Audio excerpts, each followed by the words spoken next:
மறுமையில அல்லாஹ் விசாரணை. மறுமையில அல்லாஹ்வுடைய விசாரணையை பற்றி எல்லாம் பயப்படுறோம். மறுமையில கேள்வி கணக்கு கேட்கும்போது, கேட்கப்படுறத பற்றி சொல்லும் போது, ஒவ்வொரு நபிமார்களும் நப்சி நப்சி, என்னுடைய ஆத்மாவே, என்னுடைய உயிரே, என்னுடைய கை சேதமேன்னு சொல்லிட்டு எல்லாம் முனையிட்டு இருப்பாங்க. மக்கள் எல்லாம் ஓடுவாங்க ஆதம்கிட்ட. எனக்கு முடியாது, நானே பயந்துகிட்டு இருக்கேன், நூகிட்ட போங்க, எனக்கே கவலையா இருக்கு, அங்க போங்க. ஒவ்வொரு நபிமார்களும் சொல்லி பயப்படுவாங்க. அல்லாஹ் மறுமையினாலே தான் நம்ம யாவம் காட்டி எச்சரிக்கிறான். ஒவ்வொரு தவறை செய்யும் போதும் நம்ம பயப்பட வேண்டியது அல்லாஹ்வை மறுமையினாலேயும் தான். மறுமையில் அந்த கடுமையான ஒரு நாளை பற்றி தான் நமக்கு எச்சரிக்கையே. அந்த கடுமையான நாளை தான் அவர்கள் கிண்டல் அடித்துக் கொண்டிருக்கிறார்கள். இவர்கள் எல்லாம் பெரிய மேதைகள், கொள்கையாளர்கள். இவங்க நம்மள சொல்றாங்க கொள்கையற்றவர்கள். இப்ப அவங்க சொன்ன லாஜிக் என்னன்னு கேட்டா, மறுமையில நீ தமிழ் பேசுறவனா நீ நரகத்துக்கு போ அப்படின்னு சொல்லிடுவானா அல்லாஹ். அதுக்கு இவருக்கு என்ன சொன்னாரு, அவரு திரும்ப நினைவுபடுத்துறதுக்கா சொல்றேன்.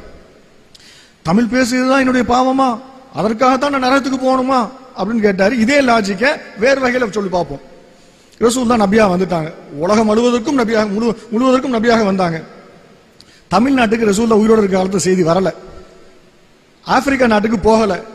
அந்த காலத்துல கிரேக்க மொழி இருந்தது, ஹீப்ரு மொழி இருந்தது, எகிப்திய பாஷை இருந்தது, கானானிய பாஷைகள் இருந்தது, இப்படி ஏராள மொழிகள் இருந்தது. அந்த மொழி பேசக்கூடிய மக்கள் எல்லாம் இருந்தார்கள்.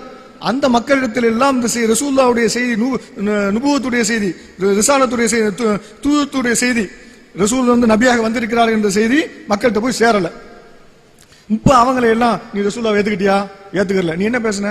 ஆப்பிரிக்கா மொழி பேசுன, சொர்க்கத்துக்கு போ. நீ என்ன மொழி பேசுன? ஹீப்ரு மொழி பேசுன, நீ சொர்க்கத்துக்கு போ. ஒருத்தன் வருவான் அங்க இருந்து, நீ ரசூலுல்லாஹ் ஏத்துக்கிட்டியா? ஏத்துக்கல. நீ என்ன மொழி பேசுன? அரபி மொழி, அப்ப நரகத்துக்கு போ. உடனே அபூஜஹல் சொல்லுவான், நான் அரபியா பிறந்ததுனாலயே என்ன நரகத்துல போடுறீங்க? இப்படியா கேட்பான்? இதுதான் அல்லாஹ்வுடைய விசாரணையா? அபூஜஹல் இந்த கேள்வியை கேட்டா என்ன சொல்லுவீங்க? எதுக்கு? அபூஜஹல், அபூ லஹப் இவர்கள் எல்லாரும் அரபியாக பிறந்ததனால தான் நரகத்துக்கு போனாங்களா, அல்லாஹ்வுடைய தூதரை மறுத்ததற்காக போனாங்களா? எதற்கு போனாங்க? அரபி மொழி பேசியதற்காக போனார்களா? நீங்க சொல்றீங்க நாங்க உங்களுக்கு தமிழ் மொழி பேசியதற்காக நீங்க நரகத்துக்கு போவீங்க நாங்க சொல்லல. தமிழ் மொழியில் உங்களுக்கு தெரிந்த உங்களுக்கு செய்தி வந்து விட்டது. இவ்வாறு செய்வது அல்லாஹ்வுக்கு வைக்கக்கூடிய இணை, நீங்கள் செய்வது அல்லாஹ்வுக்கு இணை வைப்பது செயல் நாங்க சொல்லிட்டோம். அந்த செய்தி உங்கள்கிட்ட வந்துருச்சு.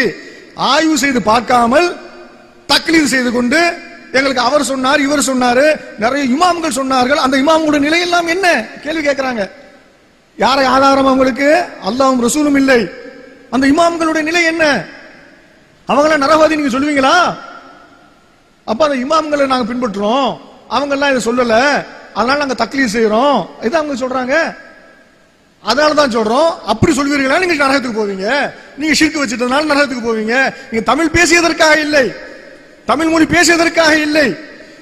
செய்தி ஹக்கு வந்த பிறகும், உண்மை உங்களிடத்தில் வந்த பிறகும் மனமுரண்டாக அவர் சொன்னார், இவர் சொன்னார்கள், முன்னோர்கள் சொன்னார்கள், எங்கள் மேதைகள் சொன்னார்கள், எங்கள் ரப்பிமார்கள் சொன்னார்கள், யூதர்கள் சொன்னார்கள், அந்த மாதிரி எங்களுடைய இமாம்கள் சொன்னார்கள் என்று சொல்லிக்கொண்டு நீங்கள் இணை வைக்கிறீர்களே, ஷிர்க் வைக்கிறீர்களே, அல்லாஹ்வுடைய தூதருக்கு பைத்தியம் பிடித்து விட்டது.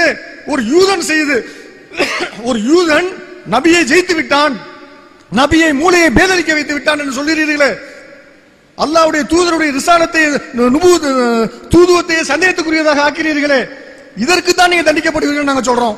நீங்க அல்லாஹ்வுக்கு பயந்துக்கிறீங்க. இந்த கேலி கிண்டல் எல்லாம் பேசாதீங்க.